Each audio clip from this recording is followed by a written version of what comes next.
말도 안 되는 일이 벌어졌습니다. 일본 최대 경제지의 수석 기자가 충격적인 기사를 썼습니다. 일본은 이제 한국을 따라가야 한다는 내용이었죠. 30년 동안 일본의 경제 우월성만을 강조해온 그가 한국의 기술력과 경쟁력을 인정하는 기사를 쓴 것입니다. 더욱 놀라운 것은 이 기사가 일본 재계에서 큰 반향을 일으키고 있다는 점입니다. 불과 몇 달 전까지만 해도 한국을 무시하던 그가 왜 갑자기 이런 기사를 쓴 것일까요? 오늘의 사연 바로 시작합니다. 잠깐만요.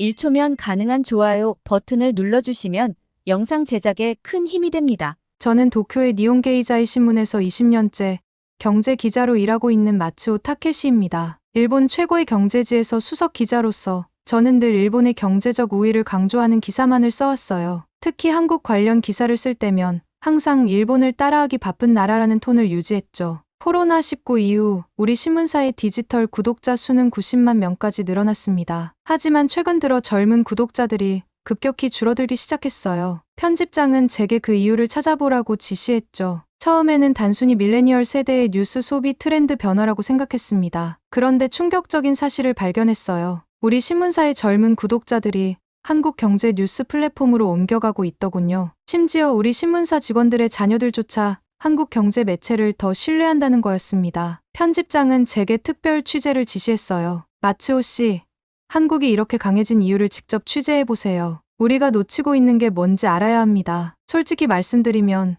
처음에는 한국의 허점을 파헤쳐 혐한 기사를 쓸 기회라고 생각했답니다. 취재를 시작하면서 첫 번째 충격을 받은 건 도쿄 시내였어요. 긴자, 시부야, 신주쿠, 어디를 가도 한글 간판이 넘쳐났습니다. 특히 놀라웠던 건 이게 단순한 관광객용 마케팅이 아니라는 거였죠. 일본인들을 위한 일본인들이 운영하는 한류 매장들이었어요. 두 번째 충격은 우리 가족을 통해 왔습니다. 고등학생인 딸은 한국 화장품만 고집했고 아내는 매일 저녁 한국 드라마를 시청했죠. 심지어 아내는 한국어 학원까지 다니기 시작했더군요. 요즘은 한국어를 모르면 트렌드에 뒤처진다는 게 그녀의 설명이었습니다. 결정적인 충격은 얼마 전 있었던 2024 한류박람회였어요. 도쿄 빅사이트에서 열린 이 행사에는 단순한 문화 컨텐츠나 화전만 아니라 첨단 기술을 가진 한국의 소재 기업들이 대거 참가했습니다. 더 놀라운 건 일본의 대기업들이 이 업체들과 계약을 체결하기 위해 줄을 서고 있었다는 거예요. 특히 삼성 SDS의 사례는 충격적이었죠. 이 회사가 NEC,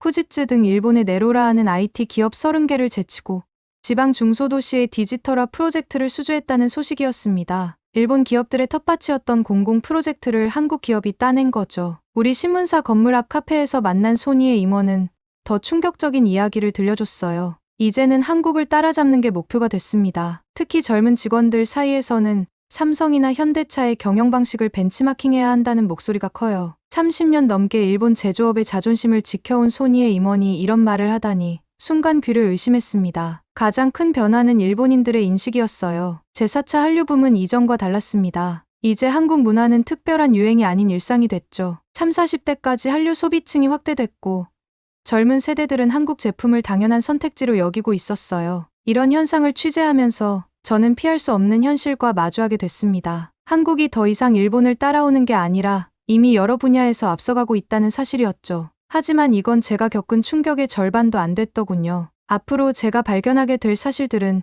저를 더욱 당황스럽게 만들었습니다. 취재를 거듭할수록 새로운 사실들이 드러났어요. 일본의 젊은 세대가 한국의 문화와 기술을 동경하게 된 이유, 한국 기업들이 세계 시장에서 우리를 앞서게 된 배경, 그리고 더 이상 숨길 수 없는 우리의 현실까지. 그날 이후 제 취재는 예상치 못한 방향으로 흘러가기 시작했습니다. 취재를 시작하기 위해 제가 가장 먼저 찾은 곳은 시노쿠보였습니다. 과거 이곳은 단순히 저렴한 한국 식당이나 잡화점이 몰려있는 거리였죠. 하지만 제 눈앞에 펼쳐진 광경은 완전히 달랐습니다. 거리 곳곳에 들어선 한국 화장품 매장들은 일본의 유명 백화점 못지않은 고급스러운 인테리어를 자랑했어요. 특히 눈에 띄었던 건 라네즈와 클리오 매장 앞에 줄을 서 있는 젊은 여성들이었습니다. 호기심에 이들과 대화를 나눠보니 일본 화장품 대신 한국 제품을 선호하는 이유를 알 수 있었죠. 일본 화장품은 안전하지만 너무 식상해요. 한국 브랜드는 트렌디하면서도 품질이 좋거든요. 20대 직장인 사토 미카의 말이었습니다. 그녀의 화장품 파우치에는 한국 제품들로 가득했더군요. 심지어 라네즈의 수면팩은 일본 여성들 사이에서 필수품이 되었다고 했습니다. 더 놀라웠던 건 설빙이라는 한국 디저트 카페였어요. 일본에는 이미 수많은 디저트 체인점이 있는데도 이곳은 주말은 물론 평일에도 긴 대기 줄이 이어졌습니다. 호기심에 줄을 서서 맛을 보니 일본인의 입맛에 맞게 살짝 변형은 했지만 분명 한국의 맛을 그대로 살린 메뉴들이었어요. 취재 중에 만난 한 일본 화장품 회사 마케팅 담당자의 고백은 더 충격적이었습니다. 이제는 우리도 한국식 마케팅을 도입하지 않으면 안 됩니다. 인플루언서를 활용한 SNS 마케팅, 빠른 신제품 출시. 우리가 배워야 할 점이 너무 많아요. 실제로 일본의 유명 화장품 브랜드들은 한국의 이니스프리나 에뛰드하우스의 마케팅 전략을 벤치마킹하고 있었어요. 특히 인플루언서와 협업해 제품을 소개하는 방식은 이제 일본 브랜드들도 필수적으로 도입하고 있더군요. 한 달 동안의 현장 취재를 통해 알게 된 가장 큰 변화는 소비자들의 인식이었습니다. 과거 메이드 인 재팬은 최고의 품질을 보증하는 마크였지만 이제 젊은 층 사이에서는 메이드 인 코리아가 더 트렌디하고 믿을 만한 제품이라는 인식이 자리 잡고 있었어요.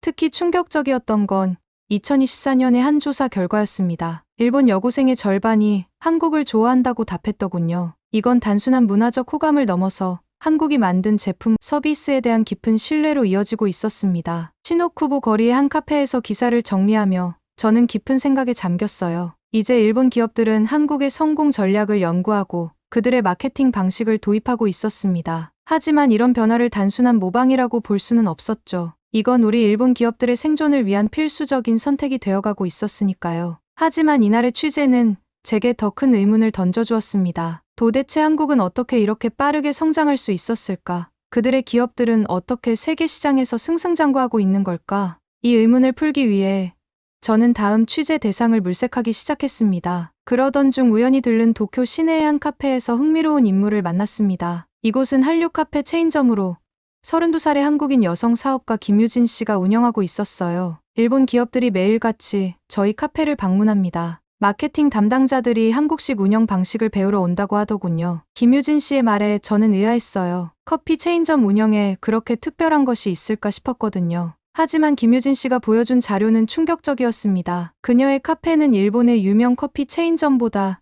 2배 높은 수익을 올리고 있었어요. 비결은 한국식 마케팅과 트렌드 대응 속도였죠. 일본 기업들은 의사결정이 너무 느려요. 우리는 새로운 메뉴를 일주일 만에 출시하지만 일본 기업들은 3개월이 걸립니다. 이 취재를 계기로 저는 일본의 여러 대기업을 방문하기 시작했습니다. 놀랍게도 많은 기업들이 이미 한국식 경영 방식을 도입하고 있었어요. 특히 IT 분야에서 그 변화는 더욱 뚜렷했습니다. 한 대형 전자회사의 임원은 저에게 속삭이듯 말했어요. 이제 우리는 삼성전자의 의사결정 시스템을 벤치마킹하고 있습니다. 그들은 새로운 기술 도입을 한 달 만에 결정하는데 우리는 1년이 걸리죠. 이대로는 경쟁이 안 됩니다. 반도체 업계의 상황은 더 심각했습니다. 한때 일본이 세계를 지배하던 산업이었는데 이제는 한국 기업들이 시장을 주도하고 있었어요. 배터리 산업도 마찬가지였죠. 일본 정부조차 한국 기업과의 협력 없이는 글로벌 경쟁에서 살아남기 힘들다는 분석을 내놓았습니다. 취재 중 만난 한 컨설팅 회사 대표는 더 충격적인 이야기를 들려줬어요. 이제 일본 기업들 사이에서는 한국처럼 하자가 일종의 슬로건이 됐습니다. 신제품 개발, 마케팅, 인재 육성까지 모든 면에서 한국을 배우려 하고 있죠. 실제로 일본의 한 중소기업은 한국식 조직 문화를 도입한 후 매출이 30% 증가했다고 합니다. 수평적인 의사소통, 빠른 의사결정, 과감한 투자, 한국 기업의 장점을 배우면서 성과가 나타나기 시작한 거죠. 이제 한국을 무시하면 일본 기업이 망할 수도 있습니다. 한 경영 컨설턴트의 말이 제 귓가에 맴돌았어요. 불과 10년 전만 해도 상상할 수 없었던 말이었습니다. 하지만 이런 변화를 반기지 않는 사람들도 있었어요. 일본의 장인 정신을 버리고 한국식 빨리빨리 문화를 도입하면 안 된다는 목소리도 여전히 크게 들렸습니다. 특히 나이 든 임원들 사이에서 이런 반발이 컸죠. 그러나 현실은 냉정했습니다. 세계 시장에서 일본 기업들의 점유율은 계속 떨어지는 반면 한국 기업들의 성장세는 멈출 줄 몰랐어요. 이제 일본 기업들에게 한국을 벤치마킹하는 건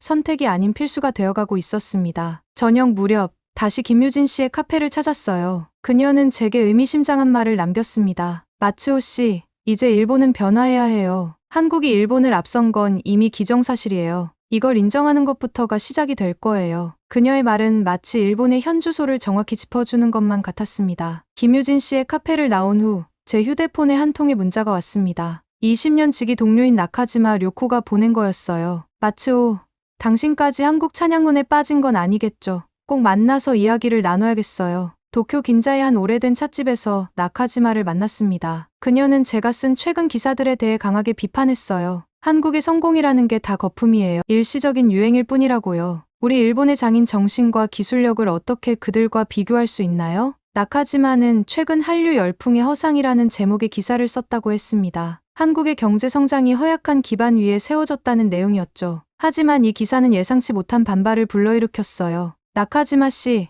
당신의 기사는 현실을 제대로 보지 못하고 있어요. 신문사의 젊은 기자들이 공개적으로 반박 기사를 제안했다는 겁니다. 심지어 편집장조차 시대에 뒤처진 시각이라며 기사 수정을 요구했다고 해요. 이런 세대 간 갈등은 기업에서도 뚜렷하게 나타났습니다. 한 대기업 회의에 참석했을 때의 일이에요. 젊은 임원이 한국식 마케팅 전략 도입을 제안하자 고위 임원들이 격렬하게 반대했죠. 우리는 일본의 방식을 지켜야 한다는 주장이었습니다. 특히 인상적이었던 건 30대 중반의 타나카 켄지 부장의 발언이었어요. 우리가 한국을 무시하는 사이 세계 시장에서 우리의 점유율은 계속 떨어지고 있습니다. 이제는 변해야 할 때입니다. 그의 말에 젊은 직원들이 동조하기 시작했죠. 회의실은 순식간에 두 편으로 갈라졌습니다. 50대 이상의 임원들은 일본의 전통적인 경영 방식을 고수해야 한다고 주장했고, 젊은 직원들은 한국의 혁신적인 방식을 배워야 한다고 맞섰어요. 이런 대립은 회사 곳곳에서 일어나고 있었습니다. 신입사원 교육 방식부터 제품 개발 전략, 마케팅 방법까지 모든 분야에서 전통파와 혁신파의 충돌이 벌어졌어요. 한 중견 기업의 인사 담당자는 이런 말을 들려줬습니다. 요즘 젊은 직원들은 입사 면접에서 한국식 조직 문화를 도입할 계획이 있는지 물어봅니다. 없다고 하면 입사를 거절하는 경우도 있어요. 며칠 뒤 나카지마가 또다시 연락해왔습니다. 그녀가 쓴 혐한 기사에 대한 항의 댓글이 폭주하고 있다는 거예요. 마츠오 씨, 이해할 수 없어요. 우리 일본인들이 왜 이렇게 변한 걸까요? 저는 그녀에게 솔직하게 말했습니다. 나카지마 씨, 이제 일본 내부에서조차 한국을 바라보는 시선이 완전히 달라졌어요. 이건 단순한 세대 차이가 아닙니다. 우리 일본의 미래가 걸린 문제예요. 취재를 마무리하며 든 생각은 이제 일본 사회에서 한국은 단순한 이웃 국가가 아니라는 거였습니다. 한국은 이제 우리의 변화를 촉발하는 촉매제가 되어가고 있었어요. 그리고 이 변화의 바람은 거스를 수 없는 시대의 흐름이 되어가고 있었습니다. 일본 기업의 세대 갈등을 취재하던 중 흥미로운 현상을 발견했습니다. 젊은 직원들의 회의실에서 한국어가 자연스럽게 오가고 있었던 거예요. 처음에는 단순한 유행이라고 생각했지만 이는 제가 너무 안일한 생각을 하고 있었다는 걸 깨닫게 해준 시작점이 되었습니다. 호기심이 생긴 저는 도쿄 시내의 한국어 학원들을 찾아다니기 시작했어요. 와세다역 근처의 한 한국어 학원 원장은 믿기 힘든 이야기를 들려줬습니다. 3년 전만 해도 강의실 하나로 충분했는데 지금은 건물 2개를 더 계약해야 할 정도예요. 수강생 대부분이 대기업 직원들이에요. 실제로 한 대형 한국어 학원의 수강생 명단을 살펴보니 놀라운 사실을 발견했습니다. 대기업에 다니는 직장인들의 등록이 눈에 띄게 늘었다고 해요. 특히 한국 기업과 거래가 많은 IT 기업이나 무역회사 직원들의 수강 신청이 많았죠. 한 수강생은 이런 말을 했어요. 이제 회사에서 한국어를 할 줄 모르면 출장은커녕 회의 내용도 제대로 이해하기 힘들어요. 도쿄대학의 한국어학과를 찾았을 때는 더 큰 충격을 받았습니다. 올해 입학 경쟁률이 무려 12대 1을 기록했다는 거예요. 일본 최고 명문대에서 한국어가 영어 다음으로 인기 있는 제2외국어가 된 겁니다. SNS를 살펴보는 것도 잊지 않았어요. 일본 젊은이들의 인스타그램이나 트위터를 보면 한글 해시태그가 넘쳐났습니다. 심지어 일본어로 대화하다가 한국어 단어를 자연스럽게 섞어 쓰는 모습도 흔했죠. 대박, 화이팅, 오빠 같은 단어들은 이제 일본 젊은이들의 일상적인 언어가 되어 있었어요. 시부야의 한 카페에서 만난 23살 대학생 야마모토 사키의 말이 특히 인상적이었습니다. 한국어를 못하면 트렌드에 뒤처진다는 느낌이 들어요. 취업할 때도 한국어 능력이 있으면 유리하다고 해요. 저 친구들은 모두 한국어를 공부하고 있어요. 이런 현상은 기업의 채용 트렌드에도 영향을 미치고 있었습니다. 한 대기업 인사 담당자는 이제는 신입사원 채용 시 한국어 능력을 우대하고 있다며 한국 기업들과의 협업이 늘어나면서 한국어 구사 능력이 필수가 되어가고 있다고 설명했어요. 도쿄 시내를 걷다 보면 이제는 한글 간판이 더 이상 낯설지 않습니다. 오히려 없는 게 이상할 정도예요. 한국어 메뉴판을 기본으로 구비한 식당들도 늘어났죠. 심지어 일본 식당에서도 김치, 비빔밥, 삼겹살 같은 메뉴명을 한글로 표기하는 게 트렌드가 되었습니다. 취재를 마무리하며 한 고등학교를 방문했는데 그곳에서 본 광경은 저를 더욱 놀라게 했어요. 점심시간에 학생들이 한국 드라마를 보며 자연스럽게 한국어로 대화를 나누고 있었거든요. 교감 선생님은 씁쓸한 표정으로 말했습니다. 이제 학생들은 영어보다 한국어를 더 열심히 공부해요. 영어는 시험용이지만 한국어는 실생활에서 당장 필요하다고 하네요. 한국어 열풍을 취재하면서 저는 이것이 단순한 언어 학습을 넘어선 현상이라는 걸 깨달았습니다. 이건 일본 사회 전반의 변화를 상징하는 것이었어요. 우리가 인정하든 않든 이제 한국은 일본인들의 일상 속에 깊숙이 자리 잡았고 한국어는 더 이상 선택이 아닌 필수가 되어가고 있었습니다. 한국어 열풍을 취재하면서 제 마음 한편에서는 불편한 감정이 자라나고 있었습니다. 단순한 언어 습득을 넘어 이런 현상의 근본적인 원인이 궁금해졌어요. 왜 이토록 많은 일본인들이 한국어를 배우려 하는 걸까? 그 해답을 찾아 이번에는 기업의 연구소를 찾아가기로 했습니다. 도쿄 교외의 한 기업 연구소에서 만난 미야자키 박사의 말은 충격적이었어요. 마츠오 씨, 이제 우리나라의 기술력은 한국에 완전히 추월당했습니다. 배터리 기술만 해도 한국이 우리보다 5년은 앞서 있어요. 반도체는 말할 것도 없죠. 구체적인 수치를 보니 더욱 암담했습니다. 전기차 배터리 시장에서 일본 기업들의 점유율은 계속 하락하고 있었어요. 반면 한국 기업들은 해마다 점유율을 늘려가고 있었죠. 특히 충격적이었던 건 우리가 자부심을 가지고 있던 로봇 산업에서조차 한국 기업들이 빠르게 추격해오고 있다는 사실이었습니다. 연구소의 젊은 연구원들은 이미 한국의 기술 문헌을 원문으로 읽고 있었어요. 한국어로 된 최신 논문과 특허를 읽을 수 있어야 기술 발전 속도를 따라잡을 수 있어요. 영어로 번역되어 나올 때까지 기다리면 이미 늦습니다. 더 놀라운 건 일본의 대기업들이 이미 한국식 연구, 개발 시스템을 도입하기 시작했다는 점이었습니다. 한 기업의 연구소장은 이렇게 말했어요. 한국은 실패를 두려워하지 않고 과감한 투자를 합니다. 우리는 너무 안전한 연구만 고집했던 거죠. 청소년들의 과학대회에서도 변화가 감지됐습니다. 한 고등학교 과학 교사는 요즘 학생들은 한국의 과학 교육 방식을 벤치마킹하고 싶다고 해요. 실제로 한국의 과학 영재 교육은 우리보다 훨씬 앞서 있습니다라고 털어놓았어요. 기업의 인사 시스템도 변화하고 있었습니다. 평생 직장 개념이 사라지고 능력 위주의 승진 체계가 도입되고 있었죠. 한국처럼 유연한 조직 문화를 만들지 않으면 젊은 인재들이 떠나버립니다라는 인사 담당자의 말이 가슴에 와닿았어요. 가장 인상적이었던 건 한 스타트업 대표와의 만남이었습니다. 우리는 이제 한국의 빠른 의사결정 시스템을 배워야 해요. 회의만 하다가 시장을 놓치는 일본식 경영은 이제 끝났습니다. 살아남으려면 변해야 해요. 취재를 마무리하며 한 가지 확실한 결론에 도달했습니다. 이제 일본은 선택의 기로에 서 있었어요. 과거의 자존심을 버리고 한국을 배우며 변화할 것인가, 아니면 이대로 뒤처질 것인가. 답은 이미 정해진 것 같았습니다. 취재를 정리하던 어느 날, 충격적인 기사 하나가 제 시선을 사로잡았습니다. 20년 넘게 혐한 논조를 이어오던 주간지가 폐간을 선언한 것이었어요. 폐간 사유가 더욱 놀라웠습니다. 독자들이 더 이상 한국을 비하하는 기사를 원하지 않는다는 것이었죠. 이 소식을 확인하기 위해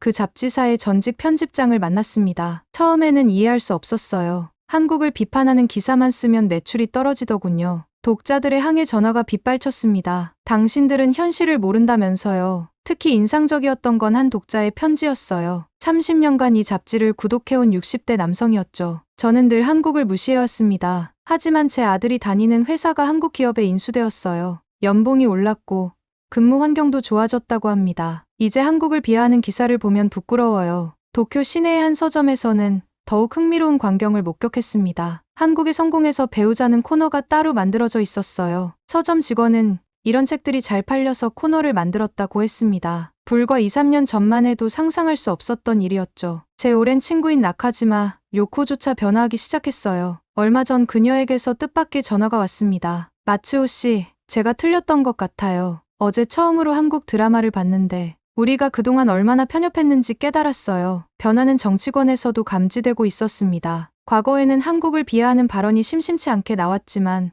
최근에는 그런 발언들이 눈에 띄게 줄어들었어요. 한 중견 정치인은 저와의 인터뷰에서 이제는 한국과의 협력이 필수적이라는 걸 모두가 알고 있다고 털어놓았습니다. 저는 이제 분명히 알 수 있었습니다. 일본 사회에서 혐한이 사라져가는 건 단순히 우리가 관용적이 되어서가 아니었어요. 한국이 너무나 강해져서 더 이상 무시할 수 없는 존재가 되었기 때문이었습니다. 다음 날 아침, 평소보다 일찍 사무실에 도착했습니다. 한 달간의 취재를 마무리하고 기사를 써야 했으니까요. 창가 자리에 앉아 노트북을 펼치는데 편집장이 커피 한 잔을 들고 다가왔어요. 마츠오 씨, 시리즈 기사 마감은 언제예요? 이 질문 앞에서 저는 잠시 망설였습니다. 그동안 취재하면서 마주한 현실들이 너무나 컸거든요. 이 놀라운 변화를 어떻게 하면 독자들에게 제대로 전달할 수 있을지 쉽게 결정할 수가 없었습니다. 그러던 중 런던의 한 경제지에서 흥미로운 기사를 발견했습니다. 글로벌 기업들이 한국의 비즈니스 모델을 연구하기 위해 서울에 연구소를 설립하고 있다는 내용이었어요. 특히 눈에 띈 것은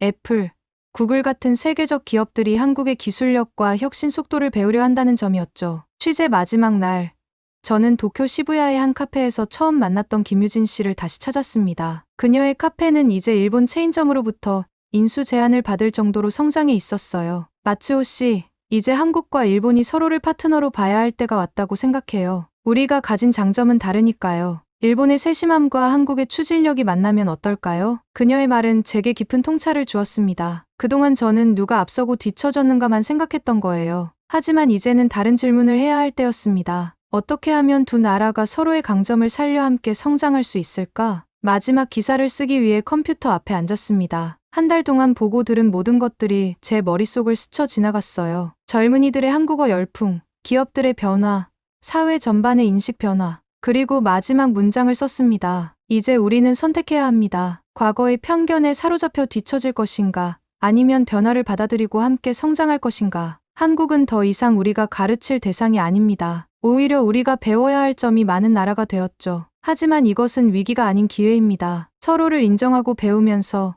아시아를 넘어 세계를 선도할 수 있는 기회 말입니다. 최종 기사를 쓰면서 제 생각도 완전히 바뀌었습니다. 우리가 한국을 얕보고 무시했던 시간들이 얼마나 부끄러웠는지 모르겠어요. 이제는 서로를 인정하고 배우면서 함께 나아가야 할 때라는 걸 깨달았습니다. 누군가는 일본의 자존심이 허락하지 않는다고 말할지도 모르죠. 하지만 자존심 때문에 뒤처지는 것이야말로 가장 부끄러운 일이라고 생각합니다. 변화를 두려워하지 않고 받아들일 때 우리도 다시 성장할 수 있을 거예요. 이제 저는 매일 아침 출근길에 보는 한글 간판들이 더 이상 낯설지 않습니다. 오히려 이런 변화가 우리 일본에도 새로운 희망이 될 수 있다는 걸 알게 됐어요. 경쟁이 아닌 협력으로 우리는 함께 더 멀리 갈 수 있을 테니까요. 오늘 사연은 여기까지입니다. 불과 몇 년 전까지만 해도 한국을 무시하던 일본이 이제는 한국의 기술력과 경쟁력에 주목하고 있습니다. 기업 문화, 기술 혁신, 교육에 이르기까지 한국의 성공 방식을 배우려는 일본의 모습은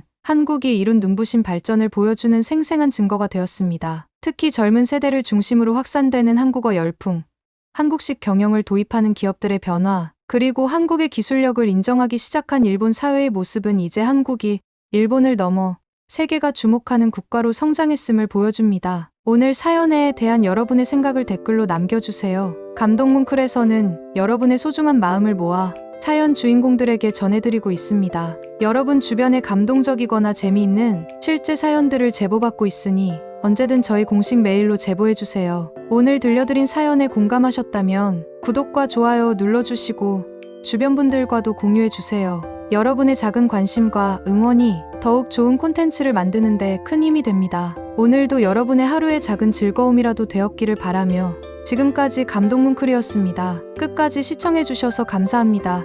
다음에 더 감동적인 사연으로 찾아뵙겠습니다.